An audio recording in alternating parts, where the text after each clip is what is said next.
Assalamualaikum warahmatullahi wabarakatuh.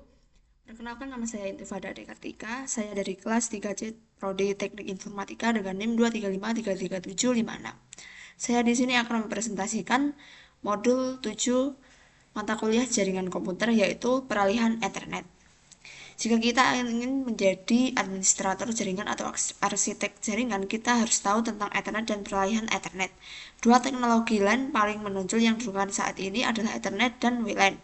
Ethernet mendukung lebar pita hingga 100 GB per sekon yang menjelaskan popularitasnya. Modul ini berisi lab menggunakan Wireshark, di mana kita dapat melihat bingkai Ethernet, dan lab lain tempat kita melihat alamat MAC perangkat jaringan. Nah, dalam modul ini, yang pertama, kita akan mempelajari tentang bingkai Ethernet.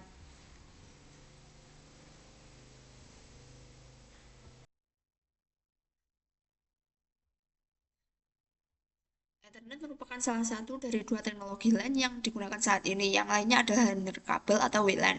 Ethernet menggunakan komunikasi kabel termasuk kabel twisted pair, sambungan serat optik, dan kabel koaksial. Ethernet beroperasi pada lapisan tautan data dan lapisan fisik. Ethernet menggunakan keluarga teknologi jaringan yang ditetapkan dalam standar IEEE 802.2 dan 802.3. Ethernet mendukung lebar pita data berikut, yaitu yang pertama kecepatan 10 MB per sekon, kecepatan 100 MB per sekon, 1000 MB per sekon atau 1 GB per sekon, 10.000 MB per sekon atau 10 GB per sekon, 40.000 MB per sekon atau 40 GB per sekon, dan 100.000 MB per sekon atau 100 GB per sekon. Nah, gambar di bawah ini menunjukkan standar Ethernet yang mendefinisikan protokol layer 2 dan teknologi layer 1. Berikut ini adalah gambarnya. Sublapisan tautan data. Protokol IEEE 802 LAN atau MAN termasuk Ethernet menggunakan dua sublapisan terpisah dari lapisan tautan data berikut untuk beroperasi. Sublapisan tersebut adalah Logical Link Control atau LLC dan Media Access Control atau MAC, seperti yang ditunjukkan pada gambar di bawah ini.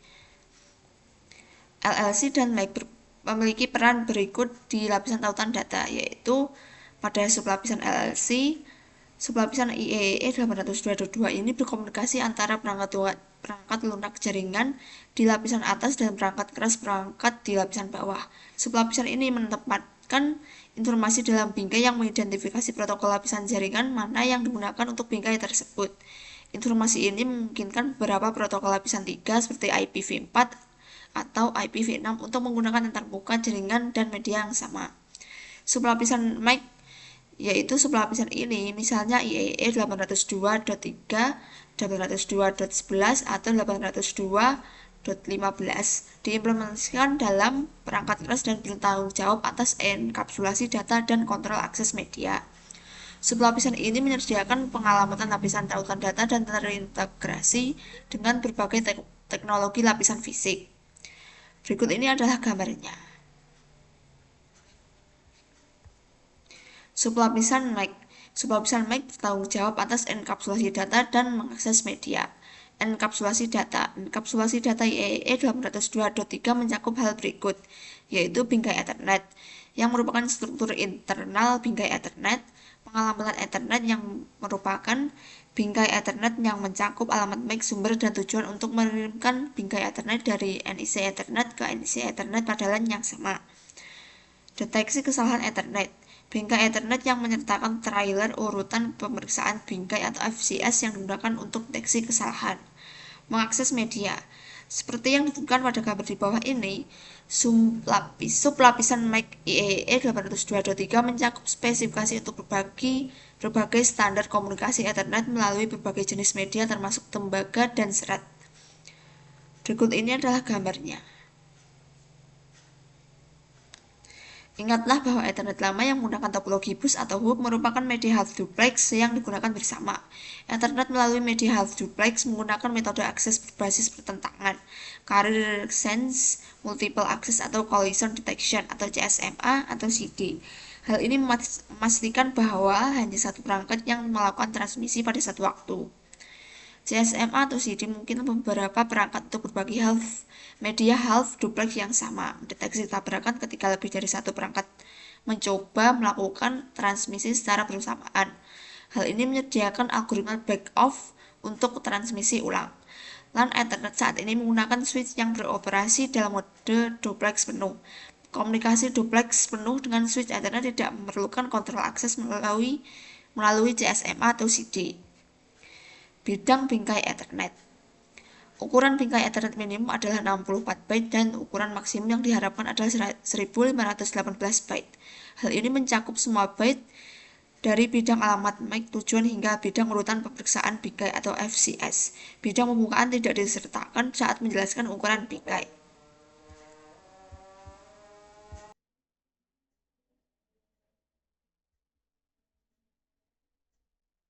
Ukuran bingkai mungkin lebih besar jika ada persyaratan tambahan seperti penandaan VLAN.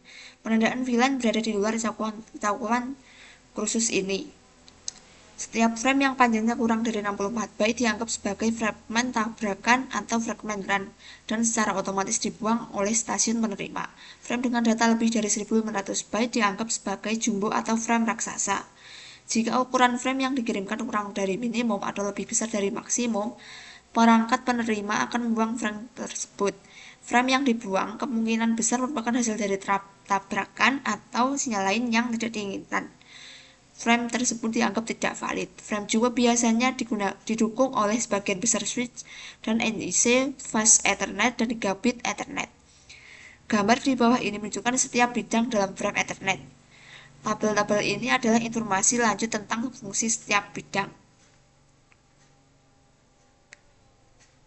Ini dia tabelnya. Bidang pembuka dan batas bingkai awal. Bidang preamble 7 byte dan start frame delimiter SFD juga disebut sebagai start of frame 1 byte, digunakan untuk sinkronisasi antara perangkat pengirim dan penerima.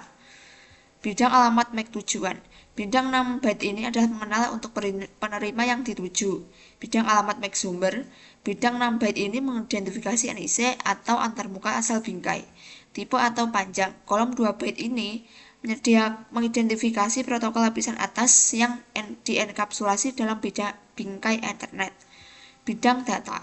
Bidang ini dengan ukuran 46 sampai 1500 byte berisi data yang dienkapsulasi dari lapisan yang lebih tinggi yang merupakan PDU lapisan 3 generik atau lebih umum paket IPv4. Bidang urutan pemeriksaan bingkai. Bidang frame check sequence FCS 4 bit digunakan untuk mendeteksi kesalahan dalam suatu frame. Berikutnya yaitu alamat MAC Ethernet.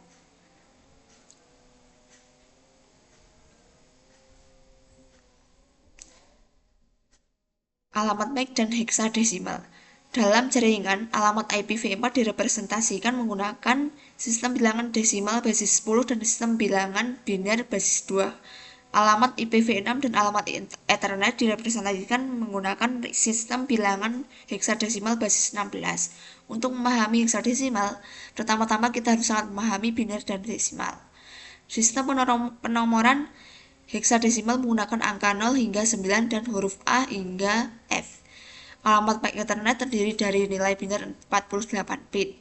Heksadesimal digunakan untuk mengidentifikasi alamat Ethernet karena satu digit heksadesimal mewakili 4 bit biner. Oleh karena itu, alamat MAC Ethernet 48 bit dapat dinyatakan hanya menggunakan 12 nilai heksadesimal.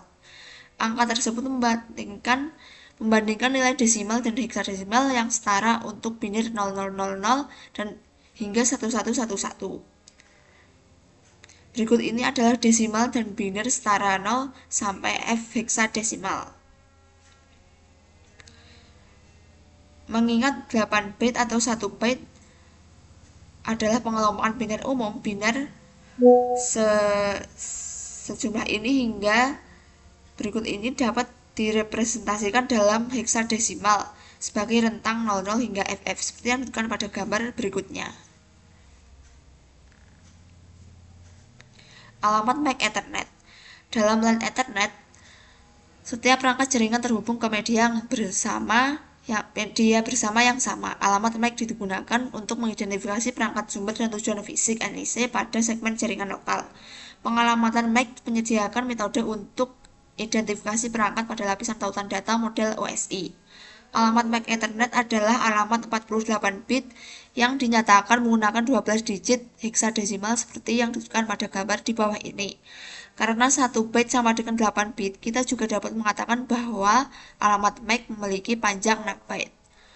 Semua alamat MAC harus unik untuk perangkat Ethernet atau antarmuka Ethernet.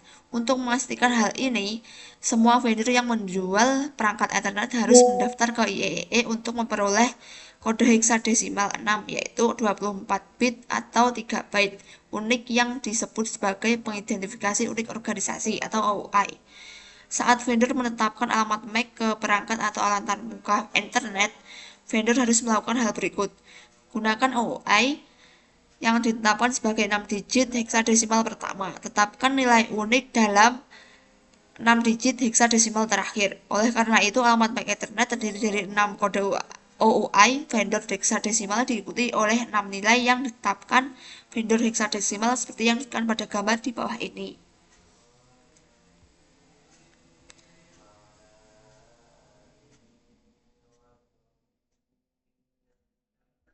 Pemrosesan bingkai.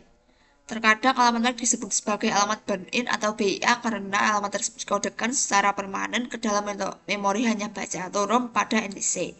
Ini berarti bahwa alamat tersebut dikodekan ke dalam chip ROM secara permanen.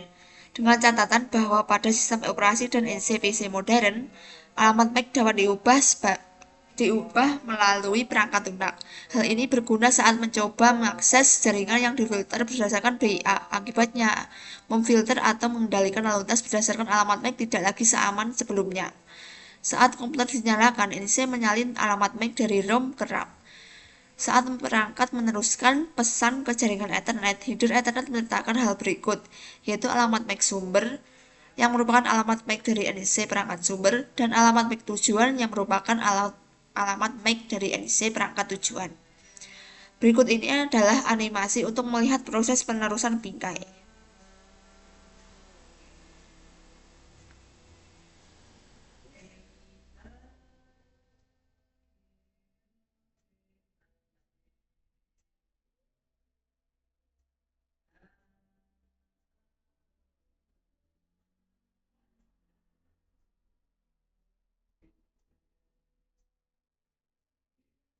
Saat NIC menerima frame Ethernet, NIC akan memeriksa alamat MAC tujuan untuk melihat apakah alamat tersebut cocok dengan alamat MAC fisik yang tersimpan dalam RAM. Jika tidak ada kecocokan, perangkat akan membuang frame tersebut. Jika ada kecocokan, perangkat akan meneruskan frame tersebut ke lapisan OSI, tempat proses dienkapsulasi berlangsung. Dengan catatan, NIC Ethernet juga akan menerima frame jika alamat MAC tujuan merupakan grup siaran atau grup multisiar yang hostnya menjadi anggota. Perangkat apapun yang menjadi sumber atau tujuan frame Ethernet akan memiliki NIC Ethernet dan karenanya memiliki alamat MAC. Ini termasuk stasiun kerja, server, printer, perangkat seluler, dan router. Alamat MAC unicast. Dalam Ethernet, alamat MAC yang berbeda digunakan untuk komunikasi unicast, siaran, dan multicast layer 2. Alamat MAC unicast merupakan alamat unik yang digunakan saat suatu bingkai dikirim dari satu perangkat transmisi ke satu perangkat tujuan. Berikut ini adalah animasi untuk melihat bagaimana frame unicast diproses. Dalam contoh ini, alamat MAC tujuan dan alamat IP tujuan keduanya unicast. Dalam contoh yang ditampilkan dalam animasi, sebuah host dengan alamat IPv4 192.168.1.5 sumber meminta alamat web dari server di alamat unicast IPv4 192.168.1.200 agar paket unicast dapat dikirim dan diterima. Alamat IP tujuan harus ada di header paket IP. Alamat MAC tujuan yang sesuai juga harus ada di header frame Ethernet. Alamat IP dan alamat MAC digabungkan untuk mengirimkan data ke satu host tujuan tertentu. Proses yang digunakan host sumber untuk menentukan alamat MAC tujuan yang terkait dengan alamat IPv4 dikenal sebagai Address Resolution Protocol atau ARP. Proses yang digunakan host sumber untuk menentukan alamat MAC tujuan yang terkait dengan alamat IPv6 dikenal dengan Neighbor Discovery atau ND. dengan catatan alamat MAC sumber harus selalu unicast. Alamat MAC penyiaran. Frame siaran Ethernet diterima dan diproses oleh setiap perangkat pada LAN Ethernet. Fitur-fitur siaran Ethernet adalah sebagai berikut, yaitu memiliki alamat MAC tujuan FF, strip FFF, strip FF, strip FF, strip FF, dan strip FF dalam hexadesimal adalah 48 satuan dalam biner. Semua port switch Ethernet dibanjiri kecuali port masuk, dan itu tidak diteruskan oleh router. Jika data yang dienkapsulasi adalah paket siaran IPv4, ini berarti paket tersebut berisi alamat IPv4 tujuan yang memiliki semua angka 1 di bagian host. Penomoran dalam alamat ini berarti bahwa semua host di jaringan lokal tersebut domain siaran akan menerima dan memproses paket tersebut. Berikut ini terdapat animasi untuk melihat bagaimana bingkai siaran diproses. Dalam contoh ini, alamat MAC tujuan dan alamat IP tujuan keduanya merupakan siaran. Seperti yang ditunjukkan dalam animasi, host sumber mengirimkan paket siaran IPv4 ke semua perangkat di jaringannya. Alamat tujuan IPv4 adalah alamat siaran 192.168.1.255. Ketika paket siaran IPv4 dienkapsulasi dalam bingkai jaringan Ethernet, alamat MAC tujuan adalah alamat MAC siaran berikut ini dalam hexadesimal adalah 48 satuan dalam biner. DHCP untuk IPv4 adalah contoh protokol yang menggunakan alamat siaran Ethernet dan IPv4. Namun tidak semua siaran Ethernet membawa paket siaran IPv4. Misalnya permintaan ARP tidak menggunakan IPv4, tapi pesan ARP dikirim sebagai siaran Ethernet. Alamat multicast. Frame multicast Ethernet diterima dan diproses oleh sekelompok perangkat pada LAN Ethernet yang termasuk dalam grup multicast yang sama. Fitur-fitur multicast Ethernet adalah sebagai berikut. Ada alamat MAC tujuan 01005E ketika data yang dienkapsulasi adalah paket multicast IPv4 dan alamat MAC tujuan 33-33 ketika data yang dienkapsulasi adalah paket multicast IPv6. Ada alamat MAC tujuan multicast yang dicadangkan lainnya saat data yang dienkapsulasi bukan IP. Semua port switch Ethernet dibanjiri kecuali port masuk, kecuali switch dikonfigurasi untuk pengintaian multicast. Paket tersebut tidak diteruskan oleh router, kecuali router dikonfigurasi untuk merutekan paket multicast. Jika data yang dienkapsulasi adalah paket multicast IP, perangkat yang termasuk dalam grup multicast diberi alamat IP grup multicast. Rentang alamat multicast IPv4 adalah pada bit berikut hingga bit berikut. Rentang alamat multicast IPv6 dimulai dengan FR00.2.2/8 karena alamat multicast mewakili sekelompok alamat atau kadang-kadang disebut sebagai group host. Alamat tersebut hanya dapat digunakan sebagai tujuan paket. Sumbernya akan selalu berupa alamat unicast. Seperti halnya alamat unicast dan broadcast, alamat IP multicast memerlukan alamat MAC multicast yang sesuai untuk mengirimkan frame pada jaringan lokal. Alamat MAC multicast digantikan dengan dan menggunakan informasi pengalamatan dari alamat multicast IPv4 atau IPv6. Berikut ini adalah animasi untuk melihat bagaimana bingkai multicast diproses. Dalam contoh ini, alamat MAC tujuan dan alamat IP tujuan keduanya multicast. Protokol routing dan protokol jaringan lainnya menggunakan pengalamatan multicast. Aplikasi seperti perangkat lunak video dan pencitraan juga dapat menggunakan pengalamatan multicast, meskipun aplikasi multicast tidak begitu umum. Berikut ini terdapat lab untuk melihat alamat MAC perangkat jaringan. Pada bagian 1 terdapat penyiapan topologi dan penginisialisasi perangkat. Bagian 2 terdapat pengonfigurasian perangkat dan verifikasi konektivitas, dan bagian ketiga menampilkan, menjelaskan, dan menganalisis alamat MAC Ethernet. Berikutnya yaitu tabel alamat MAC. Dasar-dasar switch.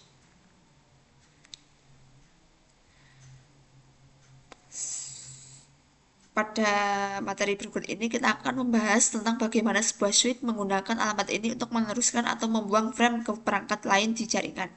Jika sebuah switch hanya meneruskan setiap frame yang diterimanya melalui semua port, jaringan kita akan sangat padat sehingga kemungkinan besar akan berhenti total.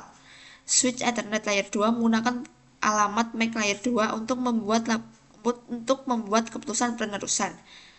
Switch sama sekali tidak menyadari data protokol yang dibawa dalam bagian data frame seperti paket IPv4, pesan ARP, atau paket IPv4 ND. Switch membuat keputusan penerusannya hanya berdasarkan alamat MAC Ethernet layer 2. Switch Ethernet memeriksa tabel alamat MAC untuk membuat keputusan penerusan untuk setiap frame, tidak seperti hub Ethernet lama yang mengulang bit dari semua port kecuali port masuk. Pada gambar di bawah ini, switch 4 port baru saja dinyalakan. Tabel tersebut menunjukkan tabel alamat MAC yang belum mempelajari alamat MAC untuk keempat PC yang terhubung. Dengan catatan, alamat MAC disingkat dalam topik ini untuk tujuan demonstrasi. Catatannya yaitu tabel alamat MAC terkadang disebut sebagai tabel memori yang dapat dialamatkan konten atau cache. Meskipun istilah tabel cache cukup umum, untuk tujuan khusus ini kami akan menyebutnya sebagai tabel alamat MAC. Pembelajaran dan penerusan switch. Switch secara dinamis membangun tabel alamat MAC dengan memeriksa alamat MAC sumber dari frame yang diterima pada sebuah port. Switch meneruskan frame dengan mencari kecocokan antara alamat MAC tujuan dalam frame dan entry dalam kabel alamat MAC.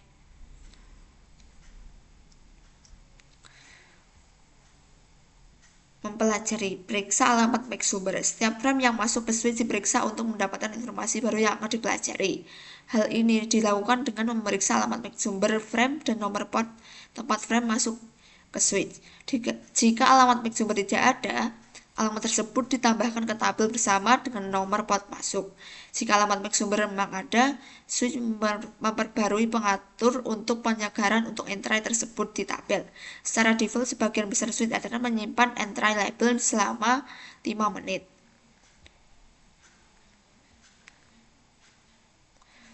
Maju, temukan alamat MAC tujuan. Jika alamat MAC tujuan adalah alamat unicast, saklar akan mencari kecocokan antara alamat MAC tujuan dari frame dan entry dalam tabel alamat MAC-nya. Jika alamat MAC tujuan ada di dalam tabel, saklar akan meneruskan frame ke port yang ditentukan. Jika alamat MAC tujuan tidak ada dalam tabel, saklar akan meneruskan ke semua port kecuali port masuk. Ini disebut unicast yang tidak diketahui. Memfilter bingkai. Saat switch menerima frame dari perangkat yang berbeda, switch dapat mengisi tabel alamat MAC dengan memeriksa alamat MAC sumber dari setiap frame. Saat tabel alamat MAC switch berisi alamat MAC tujuan, switch dapat menyaring frame dan meneruskannya ke satu port. PCD untuk beralih. Pada gambar PCD membalas ke PCA. Switch melihat alamat MAC PCD dalam frame masuk pada port 4. Switch kemudian memasukkan alamat MAC PCD ke dalam tabel alamat MAC yang terkait dengan port 4. Beralih ke PCA.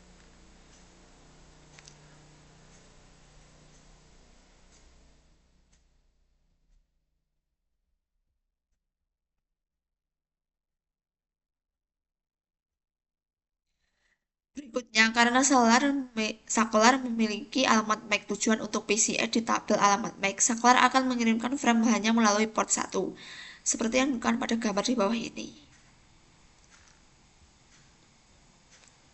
Kemudian yaitu PCA untuk beralih ke PCD.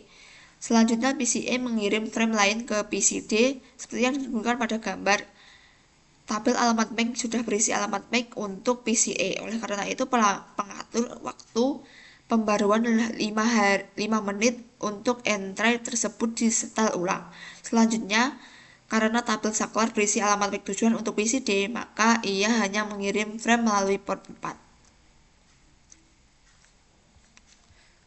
Berikut ini terdapat video tentang tabel alamat MAC pada switch yang terhubung. Sebuah switch dapat memiliki beberapa alamat MAC yang dikaitkan dengan satu port. Hal ini umum terjadi saat switch terhubung ke switch lain. Switch akan memiliki entry tabel alamat MAC terpisah untuk setiap frame yang diterima dengan alamat MAC sumber yang berbeda. Berikut adalah video yang berisi tentang demonstrasi bagaimana dua saklar yang terhubung membangun tabel alamat MAC. Video mengirim frame ke default gateway. Bila perangkat memiliki alamat IP yang berada di jaringan jarak jauh, frame Ethernet tidak dapat dikirim langsung ke perangkat tujuan. Sebaliknya, frame Ethernet dikirim ke alamat MAC gateway default atau router. Klik putar pada gambar untuk melihat demonstrasi bagaimana PCA berkomunikasi dengan gateway defaultnya. Dengan catatan dalam video tersebut, paket IP yang dikirimkan ke PCA ke tujuan dari PCA ke tujuan di jaringan jarak jauh memiliki alamat IP sumber PCA dan alamat IP tujuan host jarak jauh. Paket IP yang dikembalikan akan memiliki alamat IP sumber host jarak jauh dan alamat IP tujuan akan menjadi alamat IP PCA. Berikutnya terdapat aktivitas, yaitu mengganti. Menentukan bagaimana switch meneruskan frame berdasarkan alamat MAC sumber, alamat MAC tujuan, dan informasi dalam tabel MAC switch. Berikut terdapat lab untuk melihat tabel alamat MAC switch. Pada bagian 1 terdapat pembangunan dan konfigurasi jaringan. Pada bagian 2 terdapat tabel alamat MAC switch.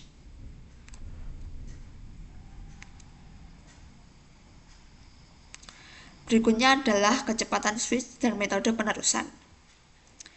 Metode penerusan bingkai pada switch Cisco.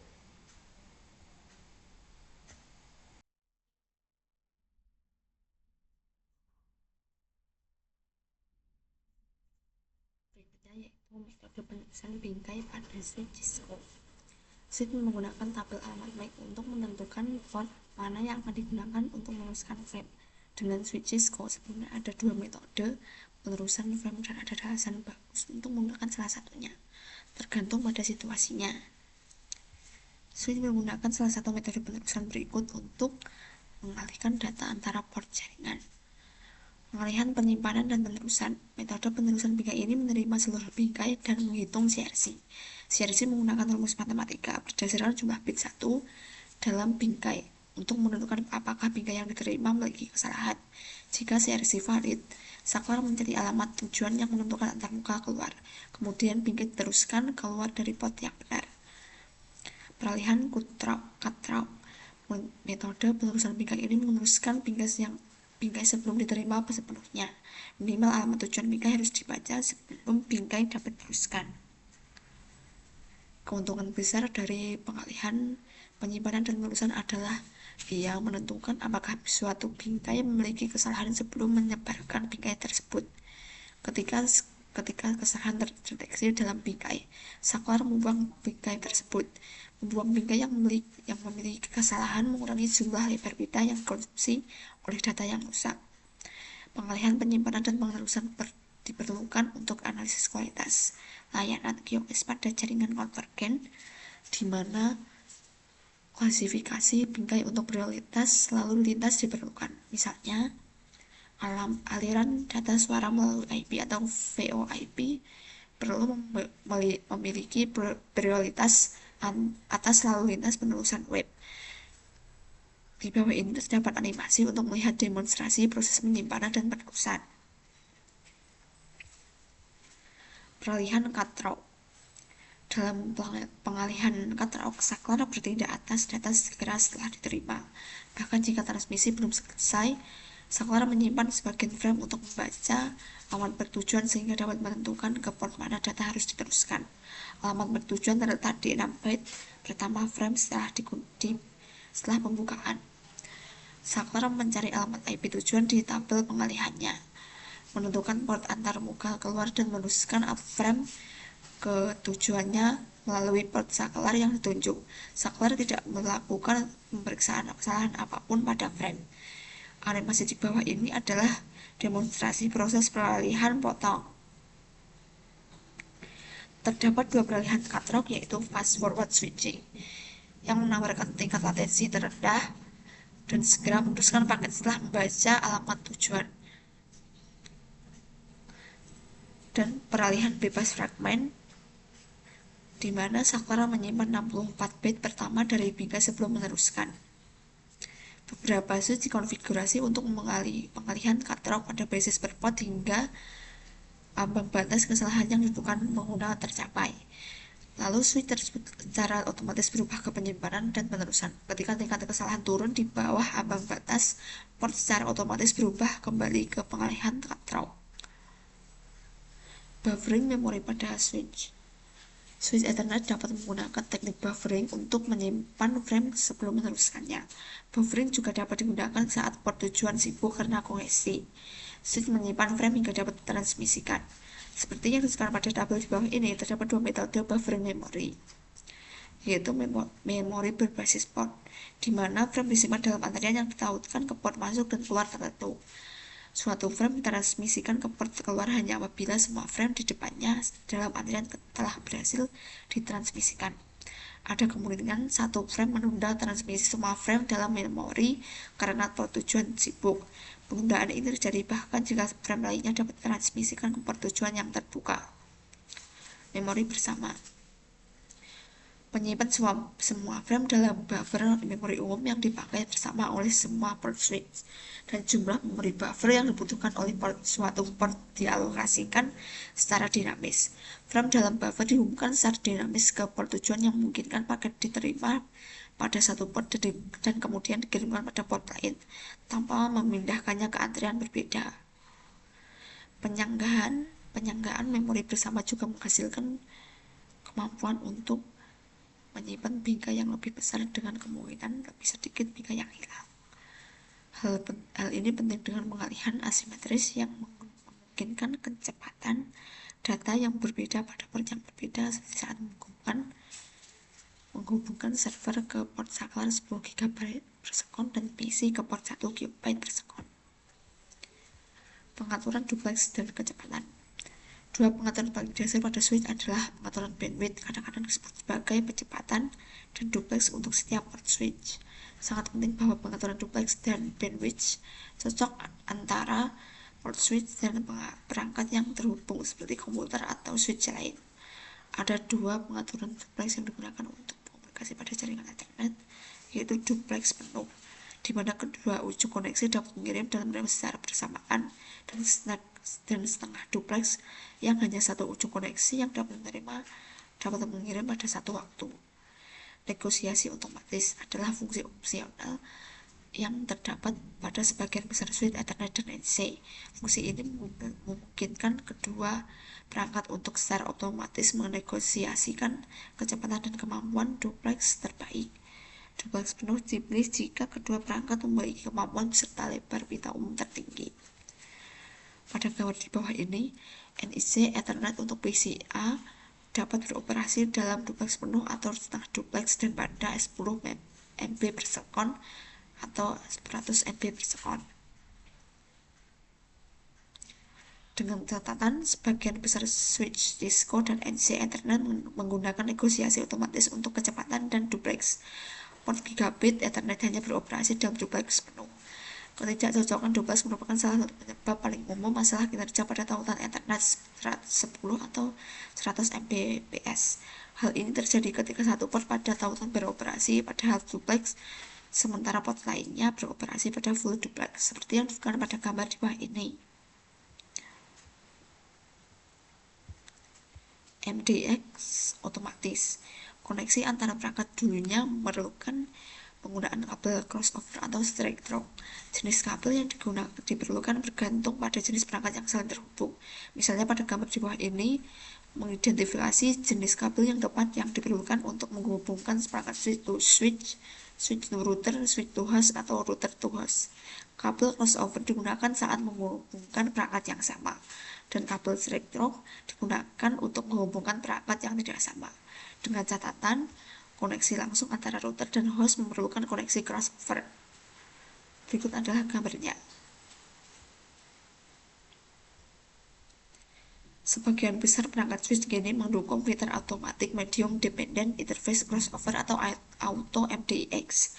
Saat diaktifkan, switch secara otomatis mendeteksi jenis kabel yang terpasang pada port dan mengonfigurasi antar muka yang sesuai. Oleh karena itu, kita dapat menggunakan kabel crossover atau straight through untuk koneksi ke port tembaga 10 atau 100 atau 1000 pada switch, apapun jenis perangkat di ujung koneksi lainnya. Fitur Auto MDX diaktifkan secara default pada switch yang menjalankan Cisco iOS rilis 12.2, 18 SE atau yang lebih baru.